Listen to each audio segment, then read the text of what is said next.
బాగున్నారు. All the best. And Shivashankar, ఒక వ్యక్తి బర్న్అవుట్లోకి వెళ్తున్నాడని ముందే ఎలా గుర్తించాలి? అది మెంటల్ సమస్య లేక ఫిజికల్ సిగ్నల్ కూడా ఇస్తుందా? శివశంకర్ గారు, థ్యాంక్ యూ సో మచ్ అండి. ఫస్ట్ టైం మీరు మా లైవ్లోకి వచ్చినట్టున్నారు అండ్ ఈ పేరుతో ఫస్ట్ టైం వింటున్నాం. మీరు అడుగుతున్నది ఏంటి అంటే, ఒక వ్యక్తి ప్రవర్తన బట్టి మీరు ఎలా ఐడెంటిఫై చేస్తాం అతను టెన్షన్లో ఉన్నాడనా లేదా అది ఏదైనా ఫిజికల్ హెల్త్కి ఇండికేషనా అని మీరు అడుగుతున్నారు. అదే బర్న్అవుట్ సమస్య. ఇప్పుడు థింగ్ ఏంటంటే, ప్రతి ఒక్కరికి కూడా యాంగ్జైటీ, ఓవర్ థింకింగ్ అంటే రెండు ఇంటర్లింక్ అయి ఉంటాయండి.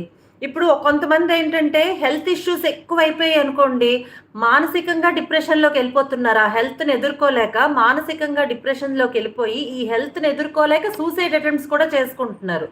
కొంతమంది హెల్త్ బాగానే ఉంటుంది కానీ మానసికంగా వాళ్ళు చాలా యాంగ్జైటీతో, ఓవర్ థింకింగ్తో స్ట్రెస్ అయిపోయి అది అలాగ డిప్రెషన్లోకి లీడ్ చేసిందంటే అది మళ్ళీ అగైన్ హెల్త్లోకి వెళ్తుంది. సో ఇవి ఇంటర్లింక్ అయి ఉంటాయి అన్నమాట. ఈ రెండు బ్యాలెన్స్ చేసుకొని వెళ్ళాలండి శివశంకర్ గారు.